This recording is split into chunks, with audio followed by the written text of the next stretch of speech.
There it is. Ladies and gentlemen, All all right. right, we are live. Hey, Isaiah, this is the first, okay, Facebook Live of the year to thrive in 2025. Woo, baby! All right, before that, from the love, I'm going to just say the state of Arizona because you're like all over the place now. I feel like that's most appropriate. From Arizona. So tell us a little about yourself, my man. What's going on? My name is Isaiah Wright, real estate agent with Berkshire Hathaway Home Services, Arizona Properties, holding it down from the Kierland location today. Recently moved up from Sedona, down from Sedona. I'm still mixing up my ups and downs. I don't think it'll ever get any easier with how much I'm on the go. But been in the business for about 1 year, 10 months, and 7 days, actually, to a T. Been loving it so Wow. far. Had a great first year and great second year as well. Ready to renew the license and take to the skies in Nice. 2025. I just thought of a logo for you. You can't go Hit me wrong with it. with right. Hey, do it right, man. That's what's on the coin. I know. I have one of those That's the you gave me. I slogan. remember. It was awesome. All right. So Little what do ball you think out marker. there? I mean, so you do a lot in Sedona. You also do a lot in Scottsdale. How's the market? How's things going out there? Things are going well. Been a little bit slow, honestly, just for me and my transaction count, kind of fourth quarter of 2024. But it was a lot of seed planting, a lot of watering the garden, and we're having a lot of stuff sprout now, and just a lot more activity on both sides, just across the state from people out of state looking to finally get into Arizona, the lovely state, sunshine and good weather.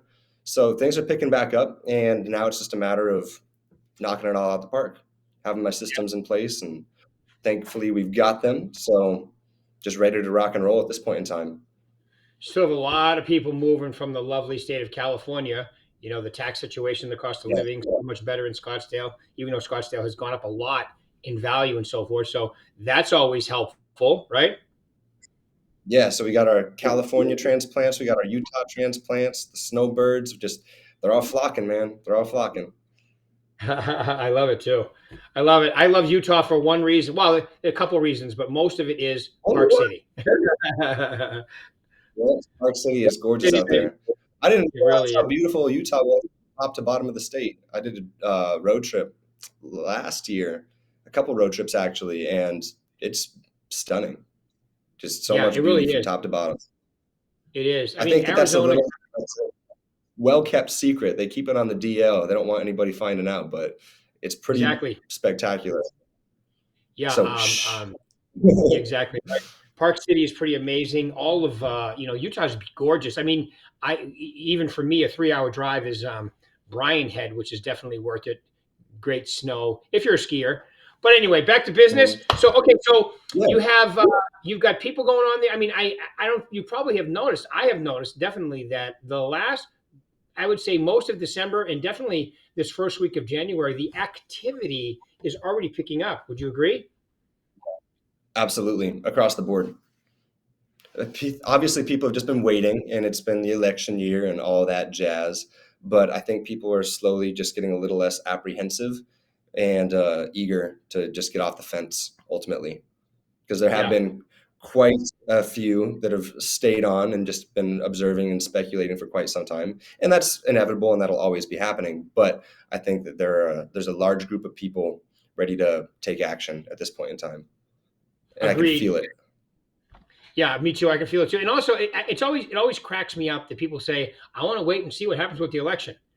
And I always, you like to ask them, "Well, what do you think's going to happen? And does it really matter who wins?" And because historically, well, I shouldn't say statistically, I don't know if it's the Mhm. last. They went back quite a ways, maybe the last 10 presidential elections, and it always slows down in that fourth quarter, and then it's always better than the fourth and third quarter in the first quarter the following year because all those people, like you said, Mhm. on the are now coming out to play and to do something. Mhm. And it doesn't necessarily make it any easier waiting because obviously we know this, but competition at that point in time just skyrockets as well with the huge influx in activity. when people finally all decide to start participating at the same time.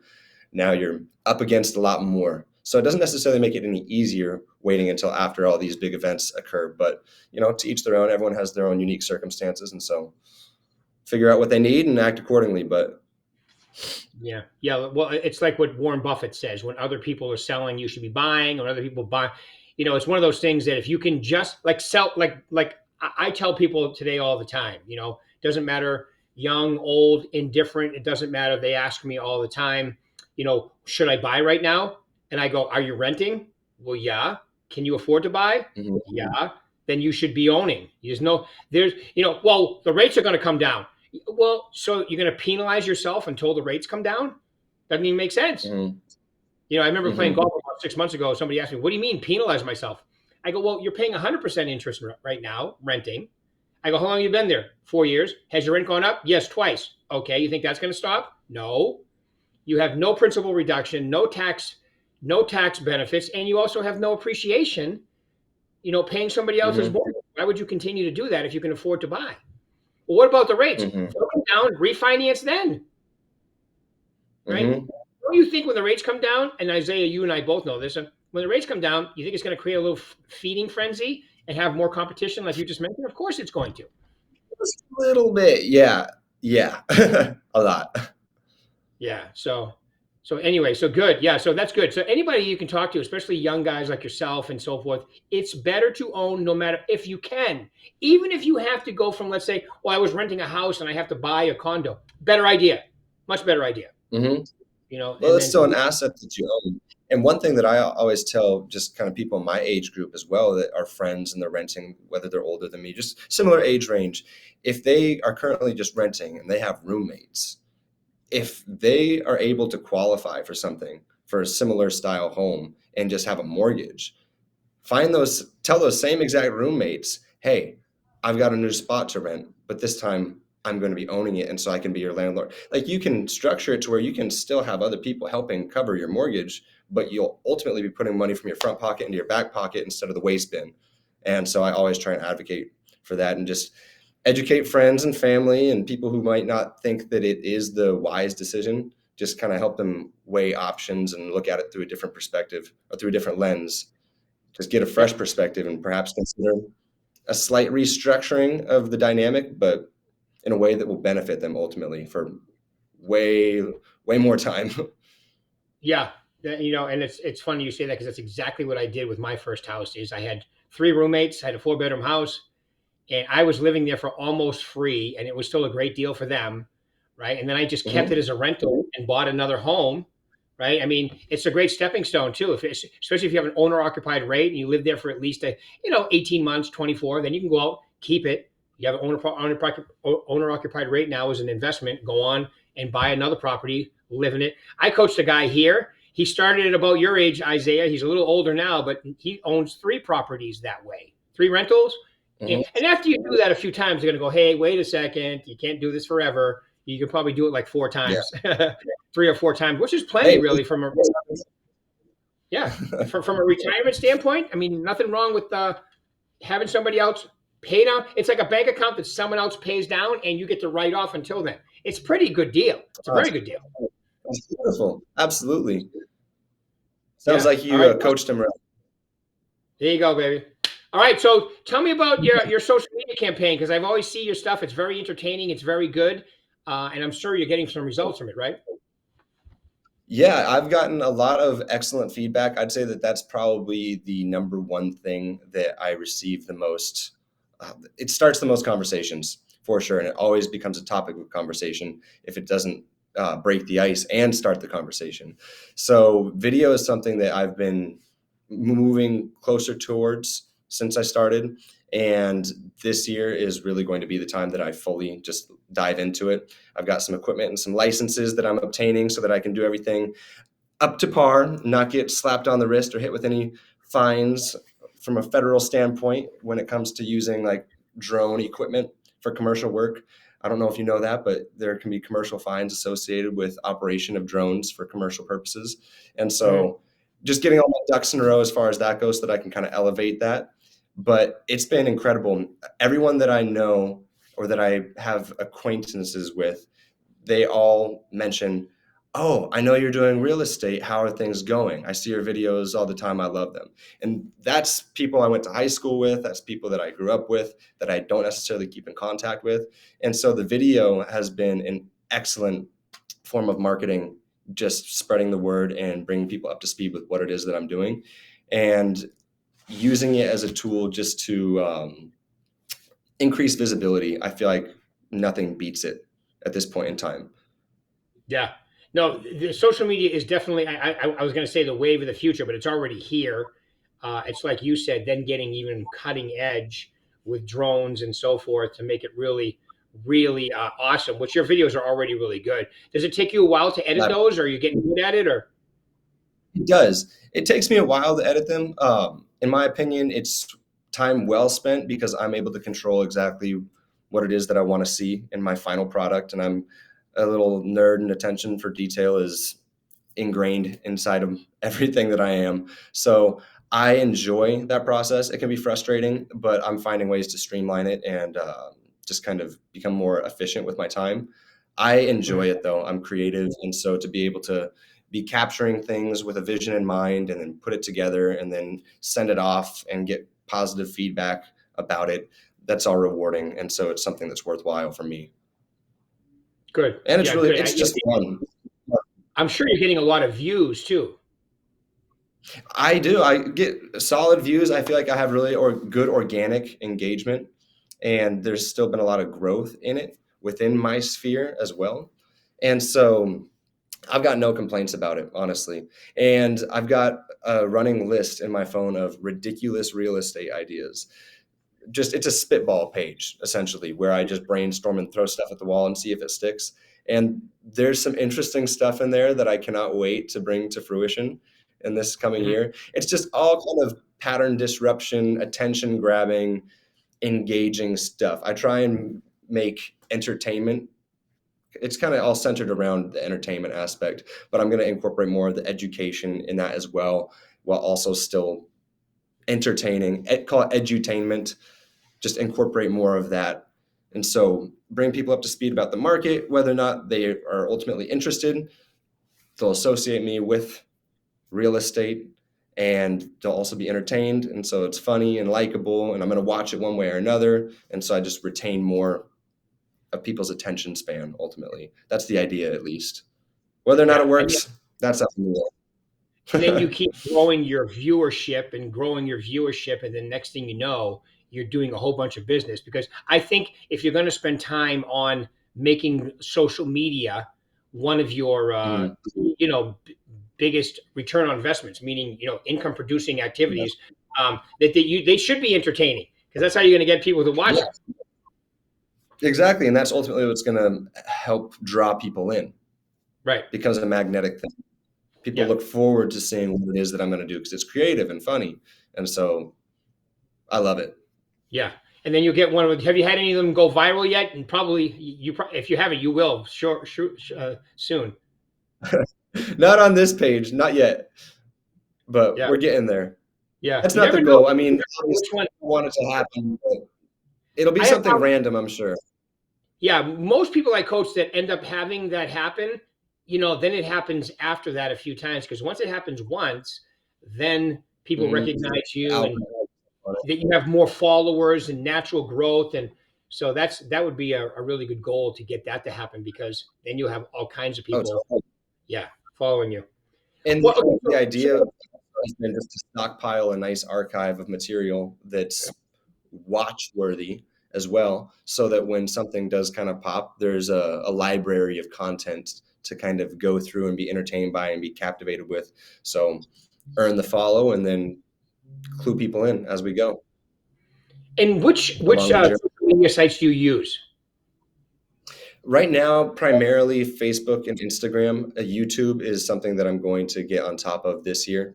I finally have more of the, not that it ultimately comes down to your equipment, but I have a bit more equipment that I'm comfortable and confident with, and I'll know how to integrate on that side of things. So those are Yeah. going to be my three primary ones. Instagram and YouTube, I feel like, are going to be my strong suit. And Facebook, of course, catches the overflow, and everything is going to be synced together so that it just disseminates automatically. Okay, cool. When you said Facebook, did you say overflow or older flow? Oh, Overflow. okay. Yeah, no, I know I'm more of the Facebook type because of my age, and you're more of the Instagram, YouTube. I actually have a decent amount. I do YouTube Shorts, and I have a decent amount of people. Mhm. So I think YouTube's becoming better and better all the time as far as that goes, because they've always been great. Definitely a great place to warehouse all your videos and everything too, so you can always go back and use them again. But so Instagram, Facebook. What about LinkedIn? You don't not into LinkedIn at all? I haven't been as consistent on there. I've got the profile set up, but I honestly just don't have. I haven't spent the time on there. That's somewhere that I probably should. It's just not been an immediate priority, honestly. And let me know if it should. Always open to constructive criticism in that Well, if regard. you're gonna, I always say whatever video you put on Instagram and Facebook, you can just put that on LinkedIn too, because people will be Mhm. entertained by it. It's an easy place to build up a lot of following because pretty much everybody you send out a request to says yes because it's for business, really, right? But they don't check it anywhere Mhm. near as much, so you don't have to be as much Mhm. put as much content on there. And so I would say it's Mhm. a decent additive to what you're currently doing. It's not gonna Heard. replace Instagram or YouTube for you. Definitely not. No, no. But But it's an additional place for the content to live and capture some yeah, if you're attention. already So doing if you already have the wonderful videos, it's just one more button to press to get it on there too. worthwhile. Yeah, Heard, chef. there you go. Exactly. All right. So you're using social media. You're very creative. You're getting a decent following doing that. What other ways do you get business in today's wonderful market, Isaiah? Open houses. Open houses. I love open houses. I just love the face to face aspect. Um, I don't think anything beats that really, especially when you're meeting a stranger. It's a great way to kind of test the temperature between you guys and the connection. If there is a connection, it's pretty apparent, pretty obvious immediately. Um, so I love open houses. I also just love networking events and like the convention that we had in New Orleans. I love that type of stuff. But as far as meeting with buyers and sellers directly, being a broken record here, but nothing beats open houses for me. I haven't been as big on door knocking and cold calling. I have done both a little bit. I haven't exhausted those, but I lean towards open houses. I like to have a really nice presentation, have a lot of information about the home, surrounding homes, neighborhoods. Um, when I was in Sedona, I would have a little packet full of like tourist maps, gift cards to different restaurants in town. And so I would just try and bring as much value as possible in a nice professional presentation that was just set up on the kitchen island or something like that. So one way or another, when people came in, they immediately saw visually there's value right here. And we like his personality. And so it creates a strong enough impression to where 6 months down the road, when my Park City house is under contract, I'm calling Isaiah and asking if he wants to work because we want to work with him. And so open houses. No, I mean the highest quality of contact is face to face. There's no doubt about that. So that's a strong straight to do it. And like you say, something of value there, so they remember you, and you're very rememberable anyway. Yeah. You ask questions and you do the whole deal. You know, speaking of that, you've come out. You've only been in the business a short period of time, but you come out of the gate hot, got right into it, rocking and rolling right from the beginning. What would you tell them? If I'm somebody that wants to take my business to the next level, or come out of the gate hot like you did, give them two or three of your, or three actually, of your, best things that you would consider in order to be a success in this business. Well, when you come out of the gate, I think I might have mentioned this in our last Facebook Live, but when you get your real estate license, you make it to the starting line. That's what I liken it to. You make it to the starting line once you receive your license and you hang it with a broker. At that point in time, you still have everything to figure out. We really have no idea how to go out and get business at that point in time. And so when you start off, most people by and large don't have business. And so I think I learned this from Jimmy Burgess. He said, if you're not doing the business, get around the business. Surround yourself with people who are doing the business. Be a fly on the wall, whether it's in an office or around somebody, mentorship. Nisreen was an incredible mentor this past 2 years Oh and yeah. continues to be. And Patrick and Nicole, just this whole this whole company, honestly, being surrounded by people who are really doing business on a high level, though, and just listening to the way that they communicate with vendors and other agents and their clients, and learning the cadence and the flow that they have in their own rhythms and their systems and processes, and just absorbing all of that and taking it in and finding ways to apply it in your life in an authentic way. And it's all the cliche stuff. It's figuring out what works for you while being your authentic self, but nothing new under the sun. So, copy and paste stuff, steal it, bite it, put your own spin on it. Because, like I said, there's You nothing call new it, underneath the sun. And so learning from the best and then incorporating that. that's called content curation. Content creation. Exactly. That's what they call it when you borrow and steal from other people. Like the old saying, good artists borrow, excellent artists steal. No, it's true. You don't Exactly. have to reinvent the wheel, right? No, you really don't. And in this business, I feel like sometimes it can be like drinking from a fire hose. We get overwhelmed with all the endless possibilities of things we could do, but it really does come down to just a couple simple things. It can come down to a simple few things. And when you get well at that, when you get really well versed at them, you can excel. Yeah. It's And I funny. feel like I have yet to really reach the heights that I will reach. I know that, but I can see proof is in the pudding. It does work. The work works. Isn't it crazy? It really does. If you work it, it will work for you. Nobody can pick exactly the way you're going to do it. Like you said, you can work it within your personality, find out what works for you and do it. It's funny you said that you're at the starting line because we have a education department in Nevada where people get their license and there's 20, 30 people in the class, sometimes more. And then they end up coming to the company and getting in my coaching. It's wonderful. But when I speak to the class, I always tell them, do you know what it means when you get your real estate license?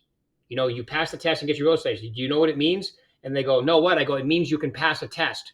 That's it. Because it doesn't Yeah. teach you how to sell. It doesn't teach you how to, communicate with people. It doesn't tell you how to prospect. It doesn't tell you. All it means is that you're compliant and you know the basics of contracts and agency and so forth. Now we got to get you into the groove because let's face it, real estate is a person to person direct sale business, and you're going to do it different than probably any other job that you've had in your life because you have to go out and find the business you're going to do. It doesn't find you. Yeah. It does not find you. It can if you do certain activities that Right. increase visibility and promote yourself and market yourself effectively, but it's not just going to come to you unless you are taking very intentional actions Right. to make it come to you. So, Right. Yeah, you create the siphon, you create the draw by doing what you need to do, and then you get it by like this morning. I'll give you an example. This morning, one of my coaching calls, I was talking to a woman. She had a closing on December 31st. I always ask, how did you get that deal? Well, it was interesting. I door knocked the son 2 years ago. He listed with me. I sold his house, sold him a new house, and then out of the blue, he called me and said, "You need to sell my mother's house for me." So see how that prospecting event, it's the gift that keeps on giving mhm. if you stay consistent. And the more consistent you are with it, I call it prospecting karma, the better it will work for you. But you're right, you got to do the work, baby. Do the work. Do the work until it works. Do the work until it works.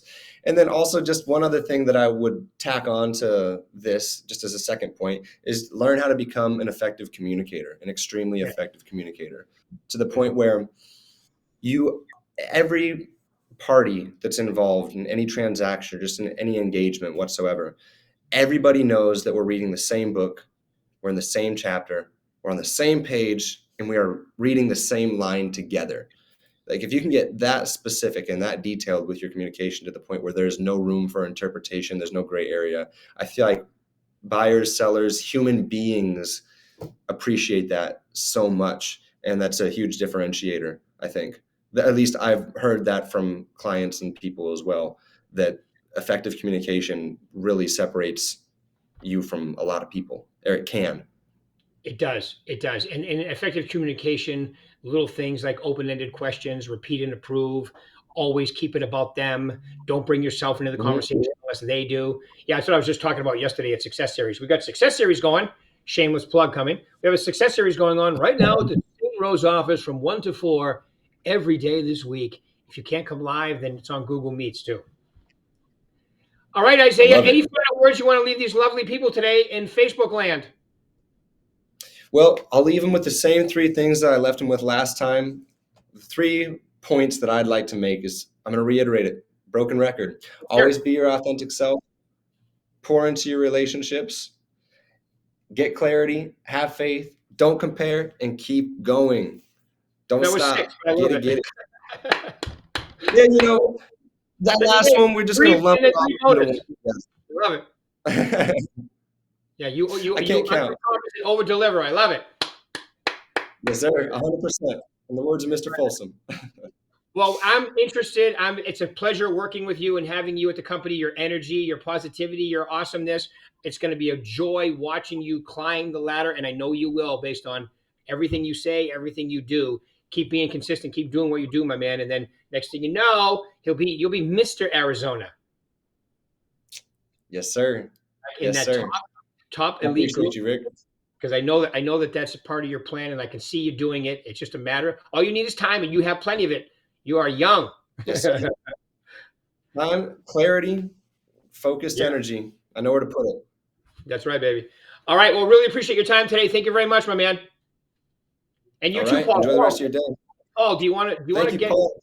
Let's get Paul into the frame here for a second, so everybody can see the man behind. There he is. That was good.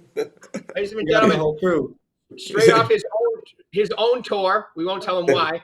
Paul, ladies and gentlemen. Hey, Paul, I just want to say that you picked out a tremendous color to wear today. Thank you. Yeah, great minds think alike, right? Blue too. Isaiah's blue too. Yeah. All right. Well, thanks, Paul. I really appreciate it. Thank you. All right, everybody. Thanks, guys. Yes. Bye, everybody.